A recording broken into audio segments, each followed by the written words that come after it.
Margarita León es profesora agregada en este momento del Departamento de Ciencia Política aquí en la Universidad Autónoma de Barcelona. No sé cuánto llevas, un curso y medio. No, has empezado este curso. Fue captada a través de una beca Ramón y Cajal por el IGOP, por el Instituto de Ciencias Políticas y Instituto de Govern y Ciencias Políticas y Políticas Públicas, perdón.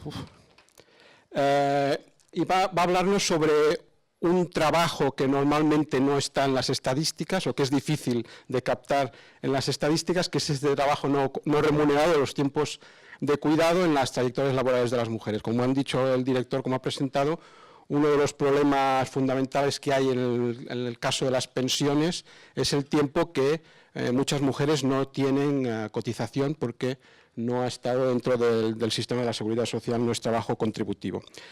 Su línea de investigación se relaciona actual con las políticas de cuidado y el último libro que ha publicado en este sentido es The Transformation of Care in European Societies, publicado en 2014 y también relacionado con la reforma de los estados del bienestar, la investigación social, específicamente aplicado a los cuidados de la infancia.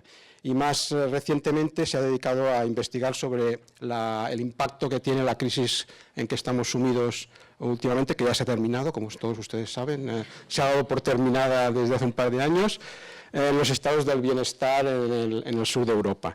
Y en este sentido, pues nos va a presentar hoy esta ponencia sobre el impacto de los tiempos de cuidado en las trayectorias laborales de las mujeres. Entonces vamos a hacer, el sistema de trabajo va a ser que va a presentar ella, después la segunda Elena, la segunda Isás, la segunda ponente y después abriremos el turno de preguntas con lo que queda. Pues adelante, Margarita.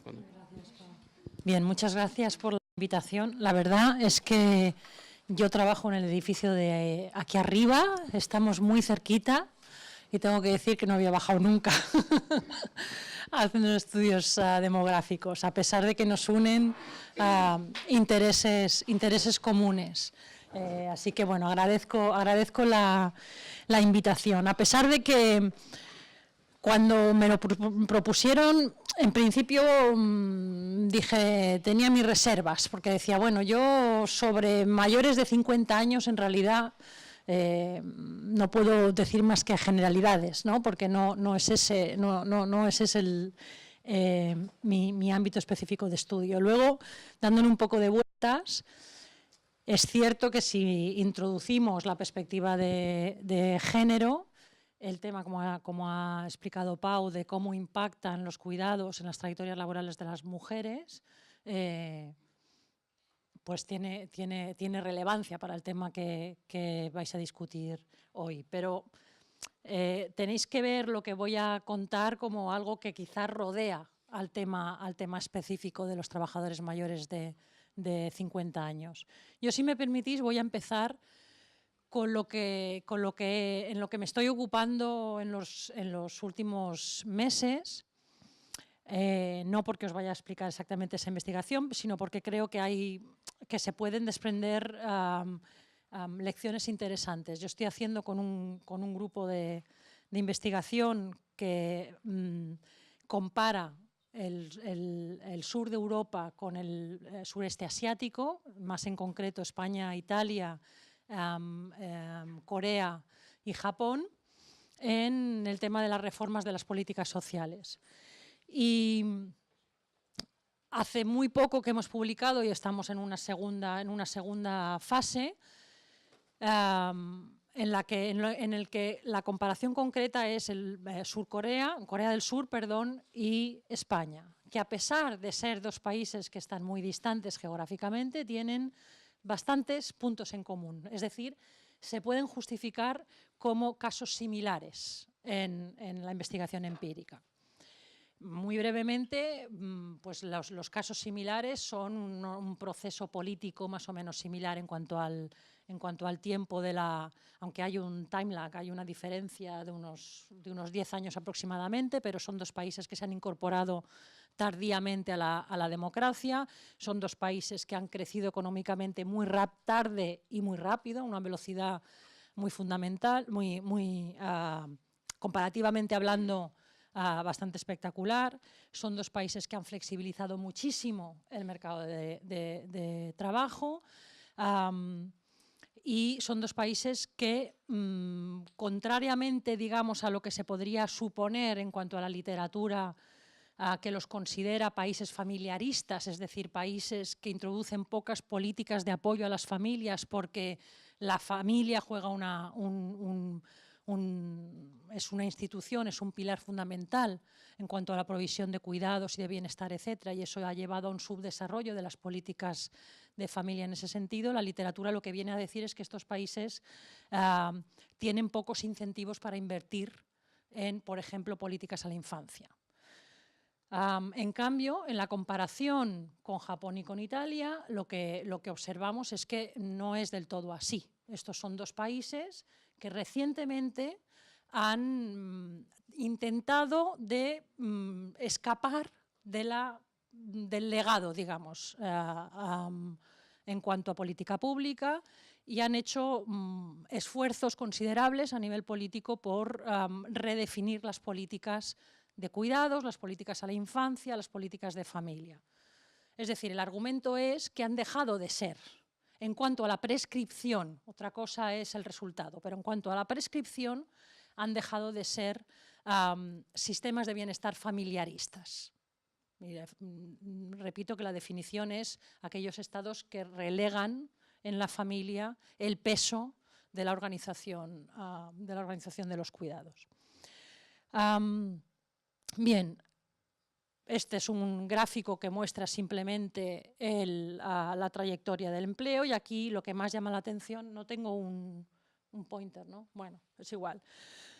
Una de las cosas que más llama la atención, de nuevo en perspectiva comparada, es la incorporación bastante espectacular de las mujeres al mercado laboral. Todavía hoy en la literatura comparada escuchamos que un país como España, el sur de Europa en general, tienen tasas de empleo femenino bajas, y eso ya no es así. Sobre todo si uno distingue por cohortes, eso no es así. Sobre todo las generaciones jóvenes, el cambio en cuanto a inactividad, actividad ha sido muy espectacular. Luego otra cosa ha sido la incidencia del desempleo, pero en cuanto a la incorporación de las mujeres al mercado laboral, hay una convergencia muy clara en el caso de España hacia lo que son niveles de participación femenina. ¿Cuál es? Y llegan, como digo, a unos niveles de empleo relativamente similares. ¿Cuál es la diferencia? Y por esto me parece interesante la comparación Corea-España en lo que voy a decir más adelante. La gran diferencia es que, a pesar de ser casos similares, con esfuerzos en política pública y en inversión similares, como digo, con mercados de trabajo similares, las mujeres en España no abandonan por lo general el mercado laboral cuando tienen hijos. En Corea sí. Por eso en Corea la forma es de una curva en forma de M, que es el típico patrón tradicional de participación de las mujeres al mercado laboral. Es decir, mujeres que entran al mercado laboral, independientemente del nivel de cualificación, en cuanto tienen hijos abandonan y se vuelven a incorporar más adelante cuando los niños han crecido. Es un patrón tradicional, porque quiere decir que puede, digamos, las obligaciones del cuidado de los niños pequeños frente a la participación en el mercado laboral o el interés por hacer una carrera profesional. Bien, en Corea, independientemente del nivel de cualificación, y esto es interesante porque esto también afecta a las mujeres que tienen estudios superiores, cuando tienen hijos abandonan para volver después, y porque vuelven después ya es otro tema, pero hace una especie de M. En España, aunque sabemos que el tener hijos tiene un impacto sobre la carrera de las mujeres, en general no se produce este abandono. Se producía, pero no se produce. Bien, la pregunta es ¿por qué? ¿No? Y como digo, exploramos una serie de factores, de posibles factores explicativos, y teníamos que ir renunciando o descartando posibles explicaciones. Una de ellas era que el nivel de cualificación es más elevado en el caso de las mujeres españolas que en el caso de las coreanas. No es verdad. Lo que sí que es verdad es que las mujeres en España, las de un nivel de cualificación alto, acceden, no tengo los datos aquí, pero acceden a puestos de más alta cualificación. Eso podría ser una parte de la explicación, pero no por los niveles, por el acceso a la educación superior, que es incluso en Corea superior que en España. O sea, que eso no es una explicación. Como digo, las políticas de apoyo a la conciliación trabajo y familia tampoco es una explicación porque es similar el tipo de... con ciertas diferencias, pero es similar. Aquí hablamos siempre de que hay una deficiencia en cuanto a políticas de conciliación trabajo y familia. No hay el suficiente apoyo por parte del estado de bienestar a las mujeres o a las parejas que tienen hijos pequeños. Y antes de entrar en esto, en aquel paper que tratábamos, como digo, de explicar la diferencia entre la M-shape y la no caída de la participación, al final acabamos diciendo que había dos cosas muy importantes. Una era que el cambio en cuanto, y no tengo aquí gráficos, pero son bastante significativos los gráficos, el cambio en cuanto a las actitudes, a los valores, a las opiniones, de las expectativas de las mujeres cuando entraban al mercado laboral, habían cambiado radicalmente en España. Las generaciones jóvenes no piensan que no tengan derecho a una carrera profesional. ¿Vale? Eso por una parte, es decir, las mujeres tienen la expectativa de conciliar el trabajo y la familia. Este cambio, que es un cambio generacional muy importante, o sea, la diferencia entre generaciones más mayores y las jóvenes es muy significativo en relación a Corea, pues todavía lo que muestra es una foto de una familia, de una sociedad muy conservadora, muy tradicional. Y esto es importante. No damos, o ya no tenemos, que también es una característica de los estados familiaristas, no tenemos opiniones conservadoras, no pensamos en general, la sociedad española no piensa, y menos las generaciones más jóvenes, que el rol principal de las madres sea cuidar de los hijos exclusivamente. ¿Vale? Y eso, como digo, es importante en cuanto a expectativas. Y por otra parte, a pesar de que aquí decimos que tenemos una cultura del trabajo que todavía es hostil, digamos, a la necesidad de conciliar, comparado con una sociedad más tradicional, la cultura del trabajo, sobre todo de la presencialidad en el trabajo en Corea, impide en buena medida a las mujeres con hijos participar, porque hablamos de jornadas laborales que son larguísimas, que no está justificado de ninguna de las maneras por pautas productivas, sino simplemente es la cultura del trabajo que todavía es profundamente tradicional y patriarcal. Bien, así que creo que estas dos cosas son importantes, sobre todo cuando pensamos si yo trabajo más desde la política pública y una de las grandes preguntas siempre es si se pueden introducir políticas públicas cuando el cambio social todavía no se ha producido.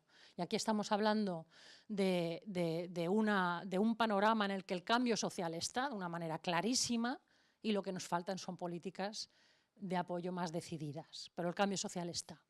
Está en una medida que no está en Italia, por ejemplo, que hemos hecho mucha investigación comparando el sur de Europa.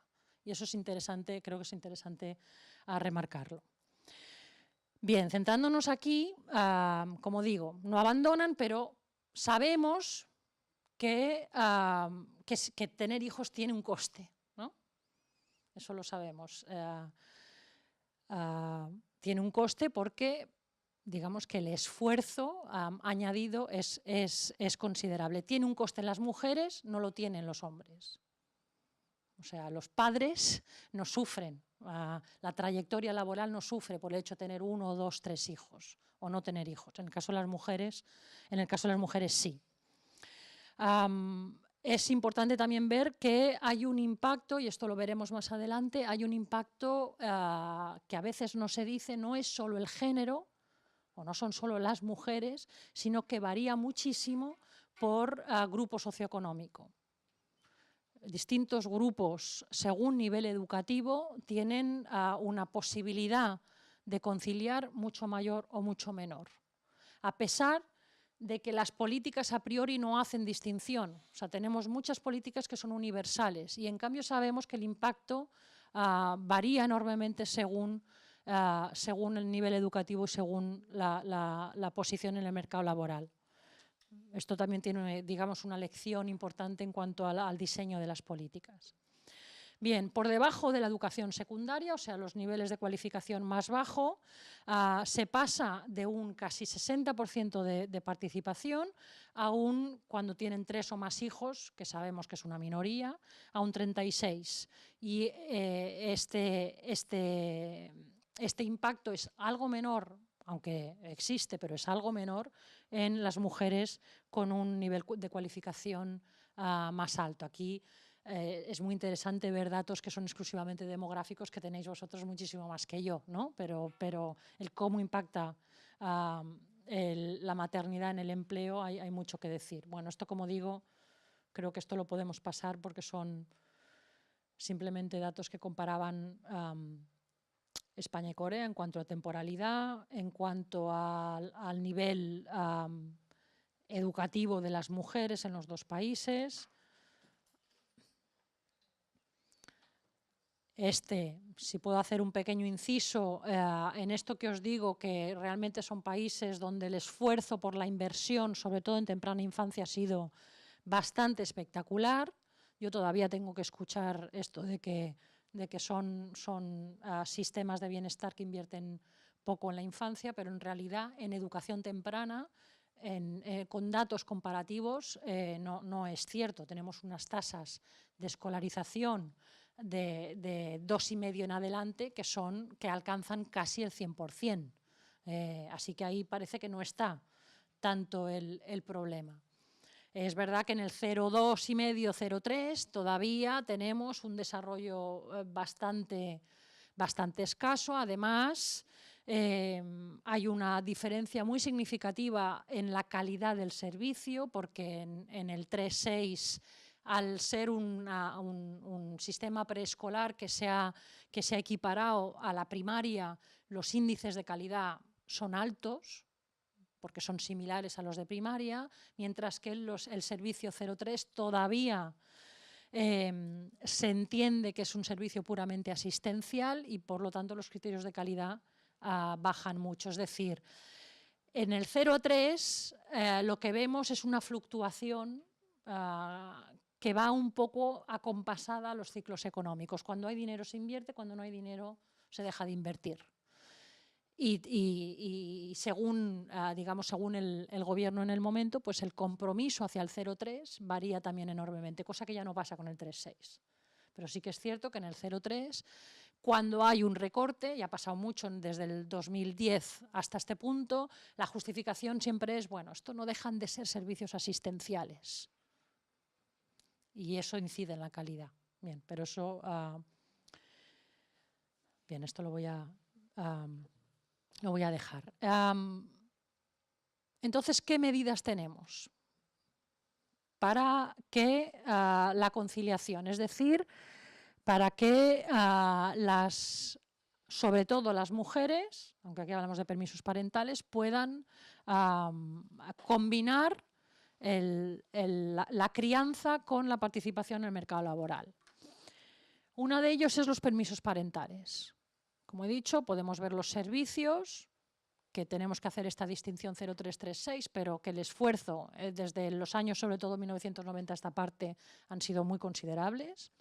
Pero no son solo servicios. Hablamos de permisos, hablamos de reducción del tiempo de trabajo, hablamos del permiso por maternidad. En los permisos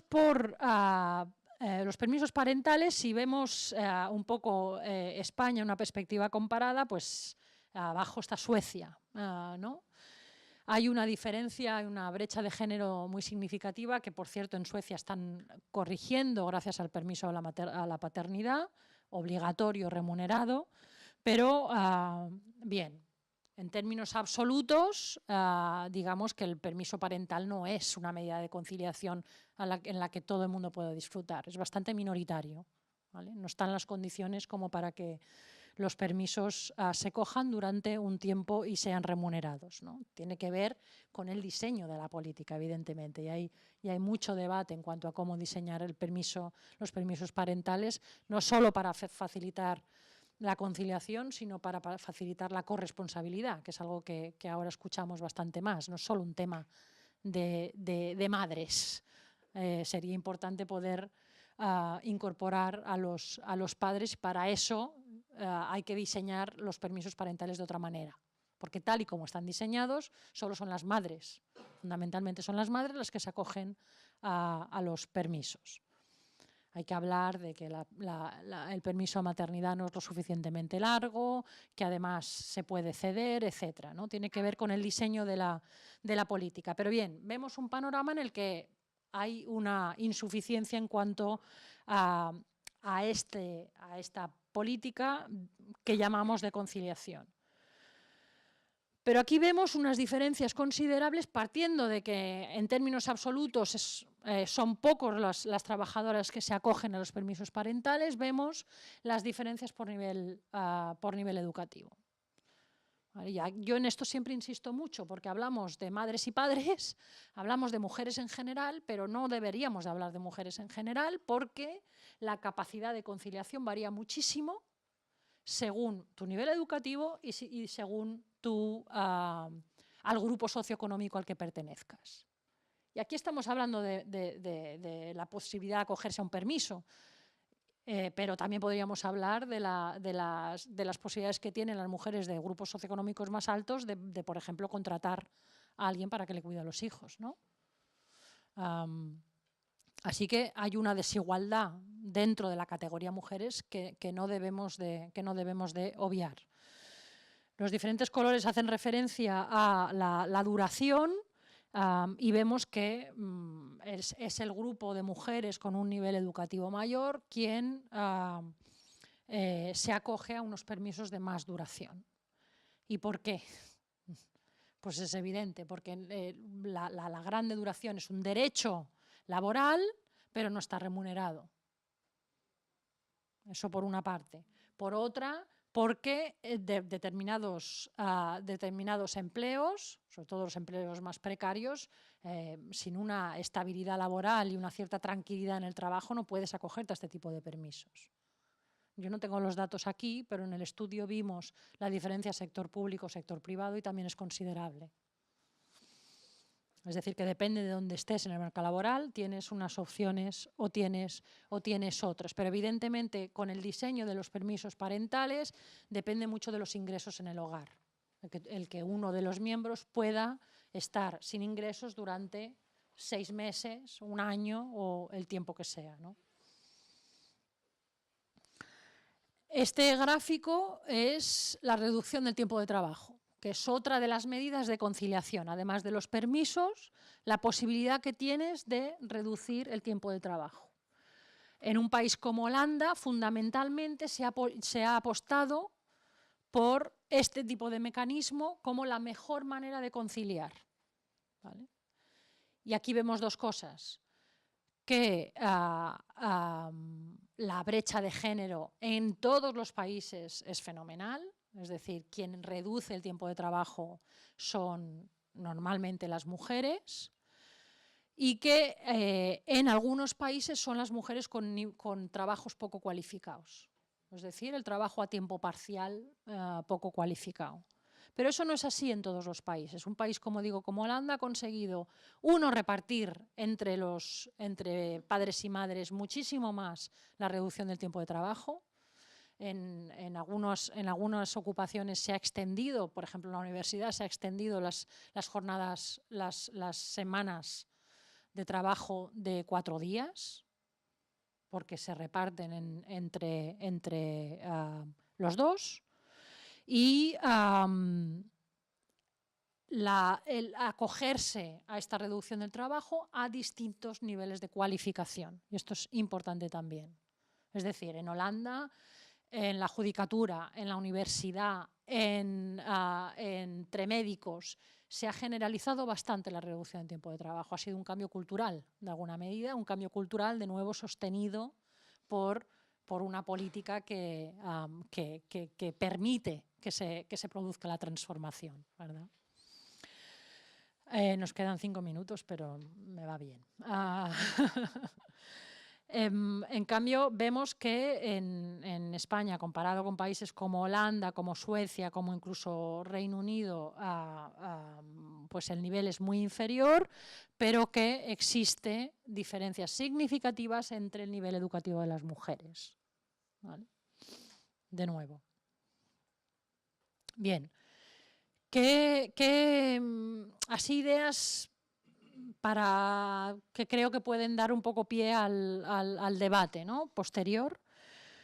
Una es si realmente es suficiente hablar de conciliación o tenemos que introducir la corresponsabilidad. Lo he introducido antes, pero me parece que es en cualquier debate sobre cómo impacta el cuidado a las trayectorias laborales, creo que tenemos que introducir la corresponsabilidad, porque hasta ahora las políticas con más o menos éxito, sobre todo han sido políticas que han puesto el foco en las mujeres trabajadoras, pero no en la corresponsabilidad. Eso por una parte. Eso tiene toda una serie de implicaciones en cuanto al diseño de políticas, que es importante. Y hubo un debate hace muy poco en el Parlamento que ha sido rechazado por razones presupuestarias, pero que por lo menos el debate ha entrado en la esfera política, digamos. Una segunda consideración, y sobre esto yo he trabajado mucho porque es algo que me preocupa, es que realmente no es... muchas veces hablamos de conciliación simplemente de una manera instrumental, como facilitar que las mujeres participen con hijos pequeños, participen en el mercado laboral, pero no es, deberíamos de ir mucho más allá de las razones instrumentales. Y si vamos más allá de las razones instrumentales, tenemos que hablar de la calidad de los cuidados, que está muchas veces ausente del debate, pero que a mí me parece importante. Y sobre esto hay muchas evidencias. Si entendemos que la temprana infancia es una etapa vital en cuanto al desarrollo de las personas en general, y tenemos muchísimas evidencias que demuestran que efectivamente el 0,3-0,5 es la etapa donde, el momento de la vida donde se desarrollan toda una serie de habilidades cognitivas y no cognitivas que son muy importantes. Entonces, ¿por qué no ponemos más esfuerzo en que esa etapa, no solo entre los niños en concreto, sino las familias, el nivel de bienestar sea el más alto posible, ¿no? Generalmente es para muchas familias el momento de mayor estrés, porque es cuando es más difícil, ¿no? Todo lo que hemos pasado por ahí, seguimos pasando, es realmente un momento donde las demandas de tu carrera son muy elevadas y las demandas de cuidado también lo son. ¿Por qué no se puede introducir en las discusiones el elemento de la calidad de los cuidados, del tiempo de cuidado, no simplemente como un tiempo que hay que resolver de una manera un poco mecánica, sino que se tienen que dar una serie de condiciones. Unido con esto que acabo de decir, creo que nos queda muchísimo terreno por hablar, por realmente entender lo que significan trayectorias laborales flexibles. Y esto creo que enlaza mucho con los trabajadores de más de 50 años. Seguimos con un esquema, y esto en el Pacto de Toledo podríamos hablar largo y tendido, ¿no? Pero seguimos con un esquema de participación en el mercado laboral que está totalmente obsoleto. Esta idea de la entrada al mercado laboral y la permanencia durante 35 o 40 años en el mercado laboral y luego la jubilación por delante, pertenece a una sociedad que ya no existe, a un mercado laboral que ya no existe. No tenemos esas... las transformaciones han sido muy profundas en ese sentido, no solamente exclusivamente desde el punto de vista demográfico, también en cuanto a las pautas de vida.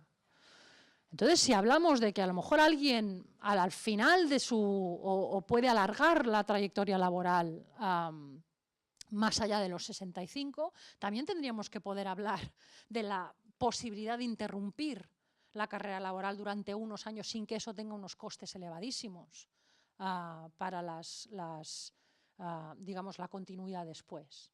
Porque en la gran mayoría de las profesiones eso es lo que pasa, que uno se descuelga si sale durante 1 o 2 años, ¿no? Y que son las mujeres las que lo hacen asumiendo los costes. Pero digamos que la idea de flexibilidad y este temor que nos ponen siempre, ¿no? en el debate sobre las pensiones, no es que vamos a tener que trabajar más años. Claro que vamos a tener que trabajar más años, pero reflexionemos un poco, ¿no? Si podemos trabajar más años o podemos elegir que vamos a trabajar más años después para tener un poco más de respiro cuando estamos, digamos, en el centro de nuestra trayectoria laboral. Y luego, la última reflexión que lo he ido introduciendo, pero que me parece importante, es la necesidad de atender al impacto desigual por grupos socioeconómicos. Creo que, sobre todo en un contexto de aumento de la desigualdad, que es lo que hemos visto, es un contexto global, pero que en España hemos visto desde el inicio de la crisis, no se puede tampoco obviar que las posibilidades o el impacto sobre la trayectoria laboral de las mujeres es muy desigual, dependiendo de nivel educativo y de grupo socioeconómico. Lo voy a dejar aquí. Muchas gracias por vuestra atención.